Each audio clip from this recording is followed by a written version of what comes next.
નમસ્કાર વિદ્યાર્થી મિત્રો, ધોરણ 11 કોમર્સ BA લેક્ચર નંબર 3. ગયા લેક્ચરમાં આપણે આર્થિક પ્રવૃત્તિ, બિનઆર્થિક પ્રવૃત્તિ અને આર્થિક પ્રવૃત્તિ તેમજ બિનઆર્થિક પ્રવૃત્તિનો તફાવત એના વિશેની વાત કરેલી. આર્થિક પ્રવૃત્તિના 3 પ્રકારો વિશેની વાત કરેલી, જે ત્રણેય પ્રકારો તમને અહીંયા આપેલા છે. એક છે ધંધો, બીજું છે વ્યવસાય અને ત્રીજું છે રોજગાર. અને હવે આર્થિક પ્રવૃત્તિનો પ્રથમ પ્રકાર એટલે કે ધંધો, એના વિશેની વિગતવાર ચર્ચા હવે આપણે કરીએ. પહેલો પેરેગ્રાફ તમને આપેલો છે અર્થ અને વ્યાખ્યા, જેમાં ધંધો ખરેખર શું છે એનો સામાન્ય અર્થ એટલે કે ટૂંકી સમજૂતી આપેલી છે અને ધંધાની વ્યાખ્યા આપેલી છે.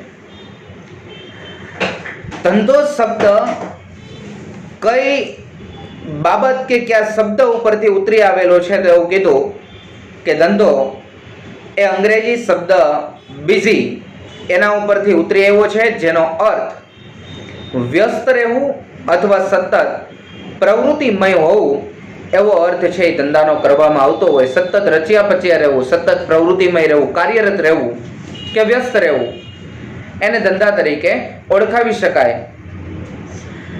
કયા હેતુથી ધંધો કરવામાં આવે તો તમે એમાં અંડરલાઈન કરી દેજો બીજી લીટીની અંદર. નફો અને સંપત્તિ મેળવવાના હેતુથી આ ધંધો છે એ કરવામાં આવતો હોય છે. તો ધંધાનો હેતુ કયો તો નફાનો અથવા મહત્તમ સંપત્તિના સર્જનનો હેતુ જોવા મળે, એટલે કે નફો અને સંપત્તિ મેળવવાના હેતુથી ધંધો કરવામાં આવતો હોય છે. અને ધંધાનો ખ્યાલ નફાના હેતુ સાથે જોડાયેલો છે. ગયા લેક્ચરની અંદર આપણે વાત કરેલી કે જે ધંધો હોય તો ધંધાની અંદર વળતર સ્વરૂપે એ નફો મળતો હોય. ઘણીવાર નુકસાનની શક્યતાઓ પણ ધંધાની અંદર રહેલી હોય છે. વ્યવસાયની અંદર વળતર તરીકે ફી પ્રાપ્ત થાય અને જો રોજગાર હોય તો વળતર તરીકે વેતન એટલે કે પગાર મળતો હોય છે. તો એવું કીધું છે કે ધંધાનો ખ્યાલ નફાના હેતુ સાથે સંકળાયેલો છે, એટલે કે ધંધાની અંદર વળતર તરીકે નફો પ્રાપ્ત થાય છે. તો ધંધામાં ઘણીવાર ખોટ પણ જાય તો પણ એ ખોટ હોવા છતાં પણ આર્થિક પ્રવૃત્તિ જ ગણાય. આર્થિક પ્રવૃત્તિની વ્યાખ્યા હતી કે નફો કમાવાના હેતુથી કરવામાં આવતી કોઈ પણ પ્રવૃત્તિ કે જેને આર્થિક પ્રવૃત્તિ તરીકે ઓળખાવી શકાય. તો અહીંયા પણ તમારો હેતુ નફો કમાવાનો છે, માટે એમને પણ આર્થિક પ્રવૃત્તિ તરીકે ઓળખાવી શકાય. એટલે નફો થાય કે નુકસાન જાય તો પણ એ આર્થિક પ્રવૃત્તિ જ કહી શકાય છે. એટલે નફો એ ઘણીવાર નુકસાન થતું હોય એમ છતાં પણ ધંધો એ આર્થિક પ્રવૃત્તિ ગણાય છે. અને ધંધાની ટૂંકી પણ સચોટ વ્યાખ્યા એ નીચે પ્રમાણે આપી શકાય. તો એની વ્યાખ્યા તમને આપેલી છે, 1 માર્કની અંદર પૂછાય, તમે અંડરલાઈન કરી દેજો. ધંધાની વ્યાખ્યા જેમાં કીધું છે ધંધો એટલે નફાના હેતુથી કરવામાં આવતી કોઈ પણ કાયદેસરની આર્થિક પ્રવૃત્તિ. કાયદેસરની પ્રવૃત્તિ શા માટે?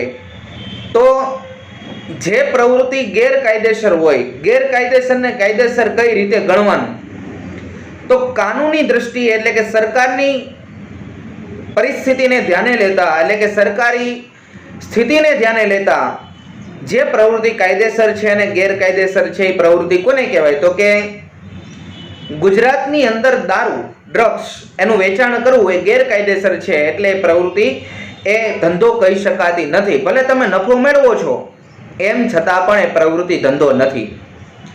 જ્યારે મહારાષ્ટ્રની અંદર દારૂ ઉપર છૂટ છે અને નફો મેળવે છે તો એ પ્રવૃત્તિ ધંધો છે. શા માટે? તો કે કાયદેસરની પ્રવૃત્તિ છે, કાનૂન દ્વારા છૂટ આપેલી છે. જ્યાં કાનૂની નિયંત્રણ નથી ત્યાં એ પ્રવૃત્તિ કાયદેસર ગણાવી શકાય અને જ્યાં કાનૂની નિયંત્રણ છે ત્યાં એ પ્રવૃત્તિ ગેરકાયદેસર ગણાવાય. તો જો ગુજરાતની અંદર દારૂનું વેચાણ કરવામાં આવે, એમાંથી પણ નફો જ મેળવવામાં આવતો હોય છે, એ પણ ધંધો જ કરતા હોય છે, પણ એ પ્રવૃત્તિ ગુજરાતની અંદર એ પ્રતિબંધિત છે કે જેના કારણે એ ધંધો હોવા છતાં પણ એને ધંધો કહી શકાતી નથી, નફો કરતા હોવા છતાં પણ એને આર્થિક પ્રવૃત્તિ અને કાયદેસરની પ્રવૃત્તિ કહી શકાય નહીં. જ્યારે મહારાષ્ટ્રમાં છૂટ હોવાના કારણે કાયદેસરની પ્રવૃત્તિ ગણી શકાય. એટલે વ્યાખ્યા એવી છે કે ધંધો એટલે નફાના હેતુથી કરવામાં આવતી કોઈ પણ કાયદેસરની આર્થિક પ્રવૃત્તિ, આર્થિક એટલે કે નાણાકીય પ્રવૃત્તિ હોવી જોઈએ જેમાંથી નફાનો ઉદ્દેશ હોવો જોઈએ, તો જ એ ધંધો કહેવાશે. તો 1 માર્કની આ વ્યાખ્યા. તો ધંધાના સામાન્ય અર્થ એટલે કે ટૂંકી સમજૂતી આપેલી છે અને વ્યાખ્યા એ 1 માર્કની અંદર પૂછાય. ધંધાનો જે અર્થ છે એ અર્થની અંદર બીજી લીટીમાં તમને ધંધાનો હેતુ આપેલો છે, એના નીચે તમે અંડરલાઈન કરી દેજો. ધંધાનો હેતુ નફો અને સંપત્તિ મેળવવાના હેતુથી એ ધંધો કરવામાં આવતો હોય છે. ત્યાર પછી ધંધાના લક્ષણો વિશેની સમજૂતી મેળવીએ તો તમને અહીંયા એવો પ્રશ્ન પૂછાય કે ધંધાનો અર્થ આપી અને ધંધાના લક્ષણો સમજાવો.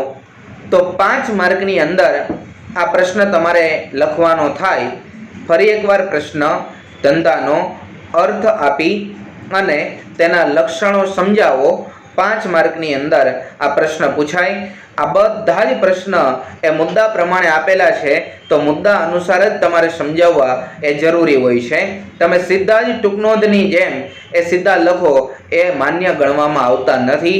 જે પ્રશ્નમાં મુદ્દા છે એમાં ફરજિયાતપણે મુદ્દા લખવા એ જરૂરી છે. પહેલો હેતુ આપેલો છે, ધંધાનો મૂળભૂત હેતુ આર્થિક પ્રવૃત્તિ દ્વારા એટલે કે નાણાકીય પ્રવૃત્તિ દ્વારા નફો મેળવવાનો હોય છે.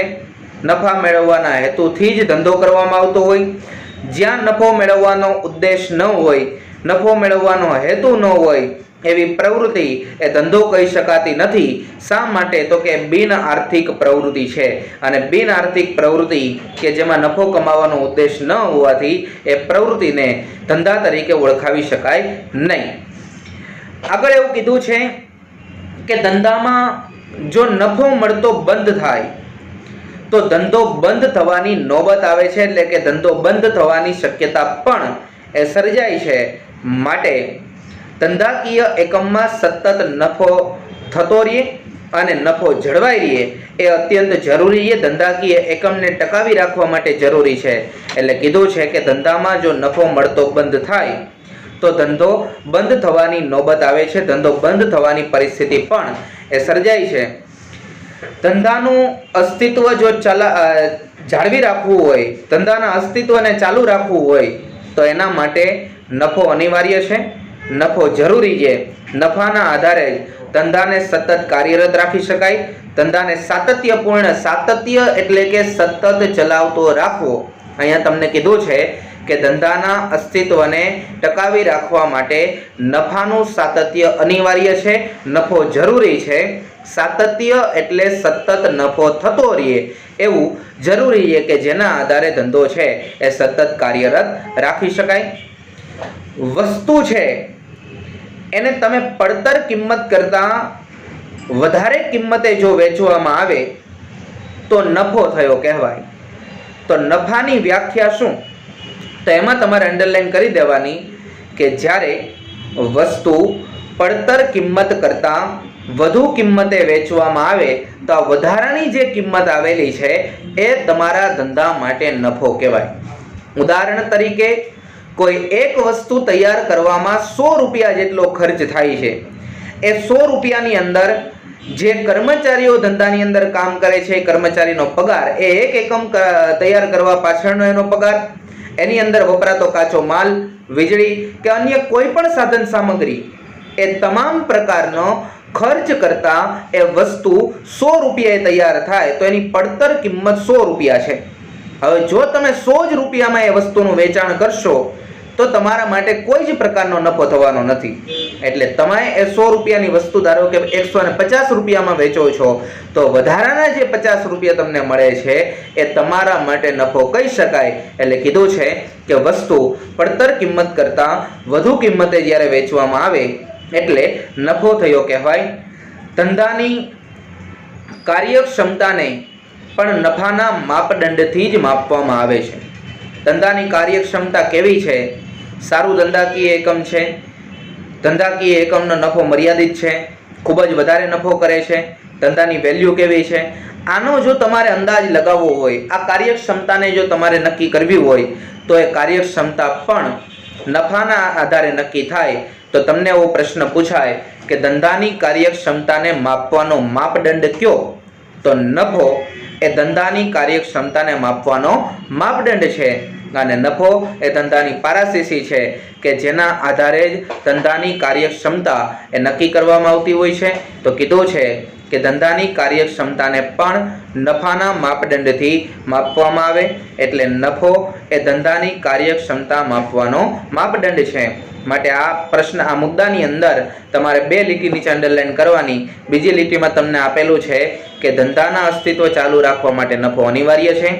ત્યાર પછી કીધું છે નફાની વ્યાખ્યા, વસ્તુની પડતર કિંમત કરતાં જ્યારે વધુ કિંમતે વસ્તુ વેચવામાં આવે એટલે નફો થયો કહેવાય. અને ત્યાર પછી ત્રીજો મુદ્દો કે ધંધાની કાર્યક્ષમતાને માપવાનો મહત્વનો માપદંડ કયો? તો નફો એ ધંધાની કાર્યક્ષમતાને માપવાનો મહત્વનો માપદંડ છે.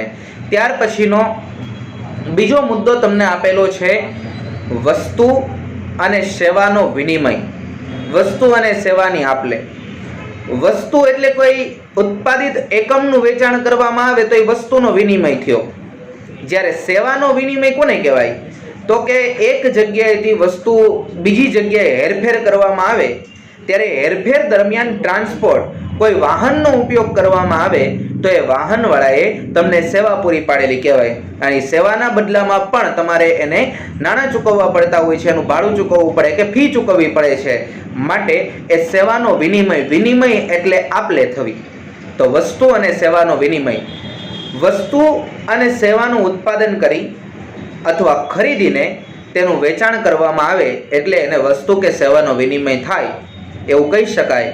તો એવું કીધું છે કે જ્યારે વસ્તુનું ઉત્પાદન કરી અને એને વેચવામાં આવે તો એ વસ્તુનો વિનિમય છે. વસ્તુનો વિનિમય, વિનિમય એટલે આપલે શેની સાથે આપલે? તો કે તમે વસ્તુનું વેચાણ કરો, બદલામાં તમે નાણાં મેળવો છો, તમે એની આવક મેળવો છો. અને સેવાનો વિનિમય મતલબમાં કોઈ વસ્તુનું ઉત્પાદન કરી એક જગ્યાએથી એને બીજી જગ્યાએ લઈ જવામાં આવે છે ત્યારે કોઈ ટ્રાન્સપોર્ટનો ઉપયોગ કરવામાં આવે એને તમારે ભાડું ચૂકવવું પડે તો એ સેવાનો વિનિમય થયો કહેવાય. ધંધામાં વસ્તુ અને સેવા એનો વિનિમય સંકળાયેલો હોય છે. બીજું, કર્મચારીઓ ધંધાની અંદર રહી અને વસ્તુનું ઉત્પાદન કરે, એ સેવા પૂરી પાડે છે, એના બદલામાં તમારે એને પગાર ચૂકવવો પડે છે, એ પણ સેવાનો વિનિમય છે. વસ્તુમાં ભૌતિક સ્વરૂપની વસ્તુઓ એટલે કે કોઈ બુક્સ છે, કોઈ ઉત્પાદિત એકમનો જથ્થો છે, એ ભૌતિક સ્વરૂપની વસ્તુ. અને સેવાની અંદર અદ્રશ્ય અને અભૌતિક સેવાઓનો વિનિમય થાય. સેવાની અંદર અદ્રશ્ય અને અભૌતિક સેવાઓ કઈ? તો ઉદાહરણ આપ્યું છે, દાખલા તરીકે ઇલેક્ટ્રિકના સાધનોનું ઉત્પાદન કરતી કંપની એ ભૌતિક વસ્તુઓનો વિનિમય કરે. એટલે કે એ પંખાનું ઉત્પાદન કરે તો પંખો વેચે ને એમાંથી આવક મેળવે, એ વસ્તુનો વિનિમય થયો. જ્યારે વિદ્યુત સેવા પૂરી પાડતી કંપની એ સેવાનો વિનિમય કરે.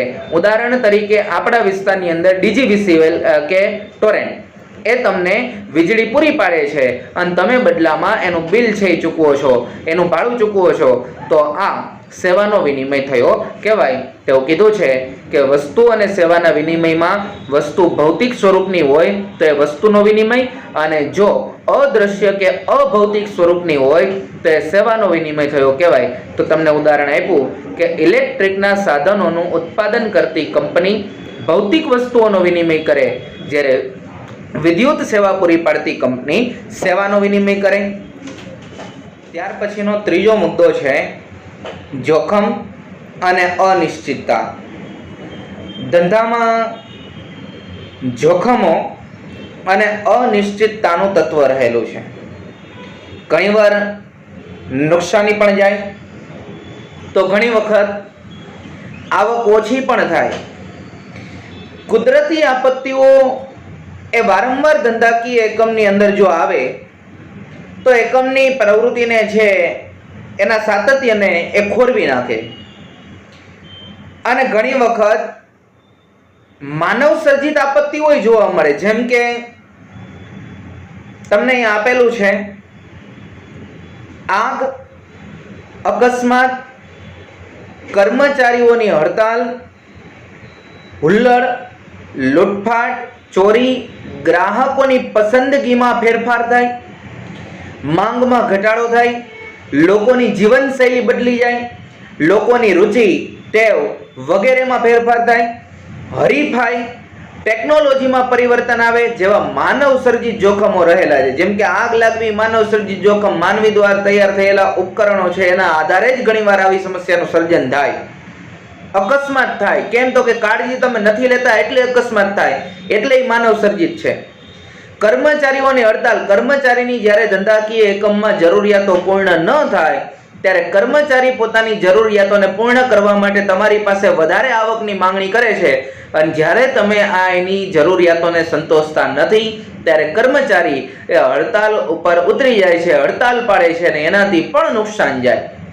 હુલ્લડ, ઝઘડો ફાટી નીકળવો, લૂંટફાટ થાય, બધી વસ્તુ ચોરી જાય, ગ્રાહકોની પસંદગીમાં ફેરફાર. ધારો કે જીન્સનું કાપડ આવી જાય એટલે સુતરાઉ કાપડની માંગ ઘટી જાય, જીન્સના કાપડની માંગ વધે, લોકોની પસંદગીમાં ફેરફાર થવાથી નુકસાન થાય. માંગમાં ઘટાડો થાય તો આ પસંદગીમાં ફેરફાર થાય એટલે માંગ ઘટે, લોકોની જીવનશૈલી બદલાય, સુતરાઉ કાપડથી જીન્સના કાપડ તરફ વળ્યા, સામાન્ય બાબતોથી આધુનિકતા તરફ જાય, રુચિ ટેવ બદલાઈ જાય વગેરેમાં ફેરફાર થાય. હરીફાઈ જ્યારે આવે, એક ધંધાકીય એકમ ચાલતો હોય બીજું અન્ય કોઈ પણ ધંધાકીય એકમ શરૂ થાય તો એ હરીફાઈના કારણે પણ તમારા ધંધાકીય એકમની અંદર અનિશ્ચિતતા જોવા મળે, એટલે કે નફામાં ઘટાડો થાય, વેચાણમાં ઘટાડો થાય. ટેકનોલોજીમાં જ્યારે પરિવર્તન આવે, ધારો કે પહેલાના કમ્પ્યુટરની સ્થિતિ આજના એલઈડી ને એલસીડી કમ્પ્યુટર છે એની ખૂબ જ સારામાં સારી માંગ જોવા મળે, તો ટેકનોલોજીની અંદર ફેરફાર થયો તો પણ નુકસાન જાય. કેમ તો કે તમારા ધંધાકીય એકમ કરતાં સારી ટેકનોલોજી અન્ય ધંધાકીય એકમમાં હોય તે તમારા કરતાં વધારે સારી ગુણવત્તાવાળું વસ્તુઓનું સર્જન કરતા હોય તો એ યંત્ર સામગ્રી છે એ તમારે છે એ વસાવવી પડે છે. કેમ તો કે જૂની યંત્ર સામગ્રીના કારણે તમે ઉત્પાદનમાં આગળ નીકળી શકતા નથી, અને ત્યાં સારી ટેકનોલોજી, સારી ઉત્પાદન પ્રવૃત્તિના, સારી ટેકનોલોજીના કારણે સારું ઉત્પાદન થાય છે અને આગળ નીકળી જાય છે, સારી ગુણવત્તાવાળું ઉત્પાદન કરે છે. માટે ટેકનોલોજીમાં ફેરફાર થાય તમારે નવા ટેકનોલોજીવાળા યંત્ર છે એ વિકસાવવા પડે, વસાવવા પડે છે, અને એના કારણે એ ધંધાકીય એકમના ખર્ચાઓ વધતા હોય એ પણ અનિશ્ચિતતા છે. જેવા માનવ સર્જિત જોખમ, સુનામી આવે, ધરતીકંપ એટલે કે ભૂકંપ અને વાવાઝોડું જેવા કુદરતી જોખમો પણ રહેલા છે જેની સામે માનવીનો કોઈ પણ જાતનું નિયંત્રણ હોતું નથી. અને કીધું આ જોખમો ધંધાની જે આવક છે એ આવક ઉપર વિપરીત અસર કરે છે, આવક ઉપર મુશ્કેલ અસર કરે છે, અને વિવિધ પ્રકારના જોખમોના કારણે ધંધાકીય એકમમાંથી મળતું વળતર છે એ અનિશ્ચિત બની જાય. ઉદાહરણ તરીકે હાલની આ ગંભીર પરિસ્થિતિમાં આપણે છીએ કે જેના કારણે ઓનલાઈન શિક્ષણ શરૂ કરવું પડ્યું, એવું કોરોના. ક્યાંય કોનોરા લખ્યું હોય તોય આપણે ભૂલમાં કોરોના વાંચી જતા હોઈએ છીએ. આવી ગંભીર સ્થિતિ છે. કોરોના મહામારીનો સમય, અને દરેક વ્યક્તિ એટલા ગંભીરતાથી એની અંદર સંકળાઈ ગયા છે કે આજે જીવન વ્યવહાર ચલાવવો પણ આર્થિક રીતે લોકોને મુશ્કેલ બની રહ્યો છે. અને મેં કીધું એમ કોરોના CORONA એના બદલે કોઈ કોનોરા લખી દે CONORA તોય મગજની અંદર એટલું ઘૂસી ગયું કે જોતા જ આપણે કોરોના વાંચી નાખીએ, કોનોરા નહીં. આ ગંભીર સમય ધંધાની બધી પ્રવૃત્તિને ખોરવી નાખી, પરિસ્થિતિને બદલી નાખી છે, અને આ પરિસ્થિતિને વેર વિખેર કરી નાખી. આ પણ એક આપત્તિ છે અને એના કારણે ધંધાકીય એકમની પરિસ્થિતિ કે જેની અંદર એનો નફાનું જે સાતત્ય છે એ ખોરવાઈ ગયું છે। એટલે એવું કીધું છે કે ધંધાની આવક ઉપર વિપરીત એટલે કે ભયાનક અસર થાય અને જે ધંધાકીય એકમમાંથી મળતું વળતર છે એને અનિશ્ચિત બનાવી દે છે। ધંધાનો હેતુ નફો કમાવાનો છે, પણ એમ છતાં જો આવા જોખમો ઉદ્ભવે તો કોઈક વાર ધંધામાં નુકસાન પણ જાય છે અને ધંધાની જે નફાની જે સક્રિયતા છે, ધંધાની નફો કમાવાની જે સતત કાર્યક્ષમતા છે એને નુકસાન પહોંચાડે છે। ત્યાર પછીનો ચોથો મુદ્દો કીધો છે તૃષ્ટિગુણનું સર્જન। તૃષ્ટિગુણ કોને કહેવાય તો એની વ્યાખ્યા આપી છે પહેલી લીટીમાં। વિદ્યાર્થી મિત્રો અંડરલાઈન કરજો, 1 માર્કમાં વ્યાખ્યા પૂછાય તો પહેલી લીટીમાં વ્યાખ્યા છે વસ્તુ અથવા કોઈ સેવા એની ઉપયોગિતા દ્વારા એનો જે વપરાશ કરનાર વ્યક્તિ છે એને સંતોષ આપવો કે એને સંતોષવાનો ગુણ, એટલે એને કહેવાય તુષ્ટિગુણનું સર્જન। એક બિસ્કિટનું પેકેટ 5 રૂપિયાનું લઈ પાર્લેજીનું પેકેટ જો તમને ખાવા આપવામાં આવે તો માનવી તરીકે આપણી ભૂખ કદાચ સંતોષાઈ જાય, આપણને ટેકો મળી જાય, તો એ તુષ્ટિગુણનું સર્જન છે એની સામે આપણી જરૂરિયાત પૂર્ણ થઈ કહેવાય, એટલે આપને સંતોષ મળ્યો। એ જ 5 રૂપિયાનું બિસ્કિટનું પેકેટ હાથીને ખવડાવવામાં આવે તો એના શરીરના ખૂણાની થોડીક જગ્યાએ ભરાતી નહીં હોય, તો અહીંયા એને પૂરો સંતોષ મળતો નથી। તો તુષ્ટિગુણનું સર્જન ખરેખર કોને કહેવાય? જે વ્યક્તિ જે વસ્તુ મેળવે છે એ વસ્તુ મેળવ્યા પછી એને વસ્તુમાંથી પૂર્ણ સંતોષ મળે તો એને કહેવાય તુષ્ટિગુણ પૂરો થયો કહેવાય, તુષ્ટિગુણ સંતોષ આવ્યો કહેવાય। એટલે વ્યાખ્યા એવી છે કે વસ્તુ કે સેવાની ઉપયોગિતા દ્વારા સેવાનો ઉપયોગ કરનાર વ્યક્તિ કે જેને સંતોષ પૂરો પાડવાનો જે ગુણ છે એને તુષ્ટિગુણ તરીકે ઓળખાવી શકાય, તુષ્ટિગુણના સર્જન તરીકે ઓળખાવી શકાય। આ વ્યાખ્યા નીચે અંડરલાઈન, અને બીજું આગળની લીટીમાં અંડરલાઈન કરવાની। તુષ્ટિગુણનું સર્જન કેટલી રીતે થાય તો 3 રીતે: સ્વરૂપ તુષ્ટિગુણ, સ્થળ તુષ્ટિગુણ અને સમય તુષ્ટિગુણ। સ્વરૂપ, સમય અને સ્થળ આ 3 તુષ્ટિગુણનું સર્જન થાય। આ 3 રીતે તુષ્ટિગુણનું સર્જન થતું હોય છે। આ મુદ્દો ચોથો મુદ્દો છે એને તમે ટીક માર્કે કરી નાખો અને ત્યાં પ્રશ્ન બાજુની જગ્યા તમને જે આપેલી છે ટેક્સ્ટ બુક હોય એમાં અથવા તમે ચોપડામાં લખતા હોય તો તેમાં લખી નાખો કે તુષ્ટિગુણના સર્જન વિશેની માહિતી આપો। આ 2 માર્કમાં સવાલ પૂછાય। તુષ્ટિગુણના સર્જન વિશેની માહિતી આપો, 2 માર્ક। તો ચોથો મુદ્દો છે ને આખો લખવાનો થાય। પહેલો એની વ્યાખ્યા, વસ્તુ અથવા સેવાની ઉપયોગિતા દ્વારા એનો ઉપયોગ કરનારને સંતોષવાનો ગુણ એટલે તુષ્ટિગુણ। તુષ્ટિગુણનું સર્જન 3 રીતે થાય: સ્વરૂપ, સ્થળ અને સમય, એમ 3 રીતે તુષ્ટિગુણનું સર્જન થાય। એ 3 રીત કઈ તો કીધું પેલું કાચા માલનું તૈયાર માલમાં રૂપાંતર થાય અને એને વપરાશ યોગ્ય બનાવવામાં આવે તો એ સ્વરૂપ તુષ્ટિગુણનું સર્જન છે। લોટ, ખાંડ, ઘી આ બધું જ સાથે રાખી એ બધો જે વસ્તુ છે એ કાચો માલ છે અને એમાંથી બિસ્કિટ બનાવવામાં આવે તો એ વપરાશ યોગ્ય કહેવાય। ખાલી લોટ ખાઈ જાઓ, ખાલી ઘી પી જાઓ, પાણી પી જાઓ, ખાંડ ખાઈ જાઓ, બિસ્કિટ અંદર બની જાય એવી શક્યતા થોડી છે, તો એ વપરાશ યોગ્ય નથી।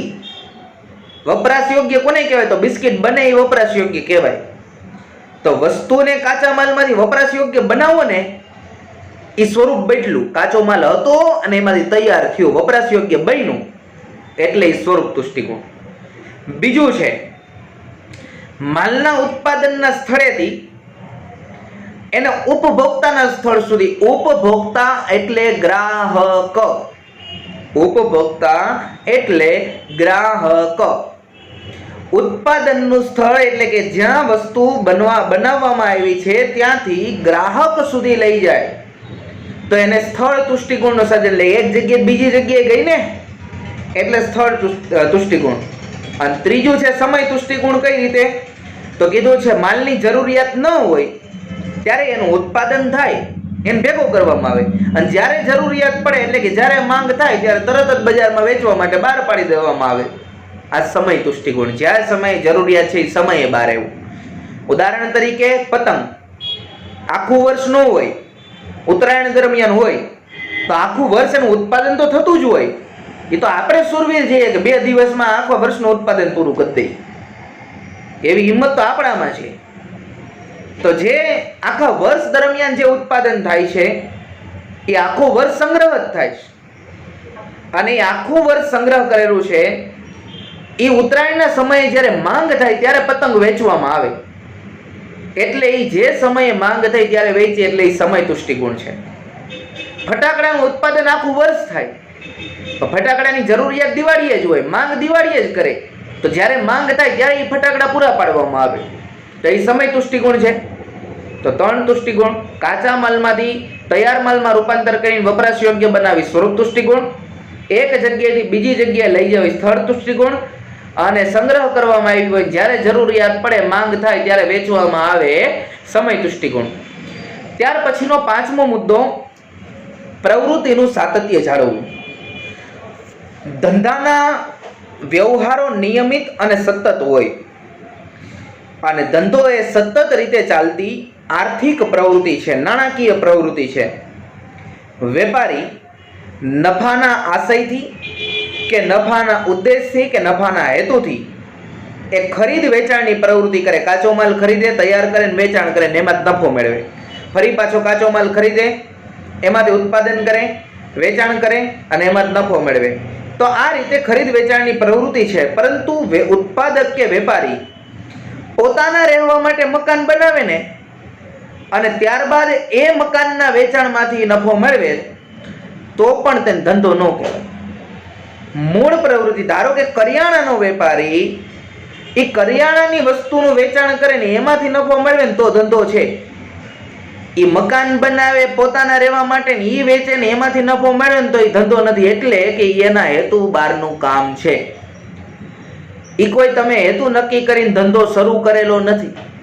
જો એ તમારો ધંધો હોય તો નફો છે, મૂળ તમારો ધંધો છે જ નહીં અને તમે પાર્ટ ટાઈમ મતલબમાં તમારા રહેવા માટે બનાવ્યું હતું અને વેચું નફો મેળવ્યો તો ધંધો નથી.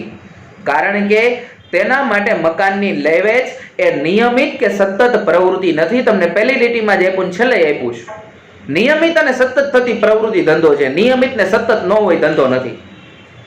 6થો મુદ્દો કીધો છે નાણાંની જરૂરિયાત. ધંધા માટે તેની શરૂઆતથી અંત સુધી નાણાંની જરૂરિયાત હોય. જેમ કે શરૂઆતમાં કાચો માલ ખરીદવા, ધંધો તૈયાર કરવા, ધંધો બનાવવા માટે, યંત્ર ખરીદવા માટે, કર્મચારીઓને બધો જ પગાર પૂરો પાડવા માટે, વસ્તુ વેચાય, વસ્તુ પહેલા તૈયાર થાય ત્યારે વેચે ત્યારે નફો થાય. તો શરૂ કરો ત્યારથી જ નફાની જરૂર પડે, તમારે પૈસાની જરૂર પડે. જેમ કે શરૂ થાય એટલે તમે મકાન આખું બનાવો, એનું ધંધાની આખી મિલકત ઊભી કરો, અથવા ભાડે રાખેલું હોય તો ત્યાં તમારે ડિપોઝિટના આન તેન આપવું પડે, યંત્ર સામગ્રી, કાચો માલ, આ બધું જ લાવવા માટે.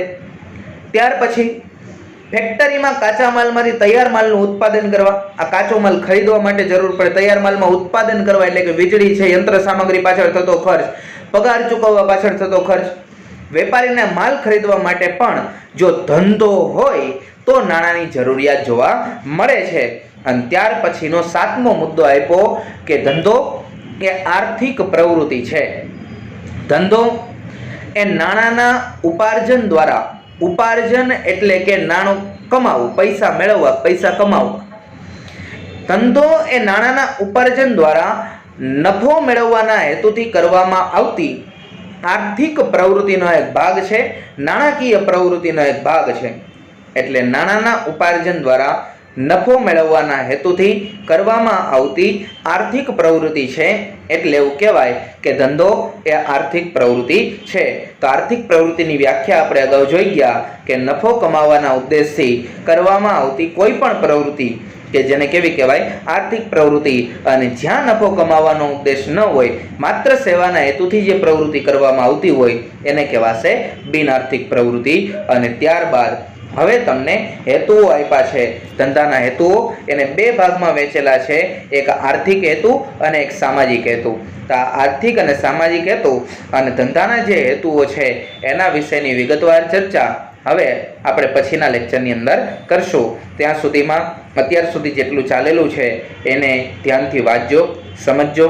જો તમારી પાસે પાઠ્યપુસ્તક ન હોય તો તમે બુકની અંદર લખશો, અને જો એ પાઠ્યપુસ્તક તમારે વાંચવા માટે જરૂરિયાત હોય તો દરેક વિડીયો લેક્ચરની નીચે આપેલી ડિસ્ક્રિપ્શનની અંદર એક લિંક છે, એ લિંક ઉપર ક્લિક કરી અને તમે ધોરણ 11 કોમર્સનું BAનું પાઠ્યપુસ્તક ડાઉનલોડ કરી શકો છો, જેનો તમે વાંચવા માટે કે લખવા માટે ઉપયોગ કરી શકો.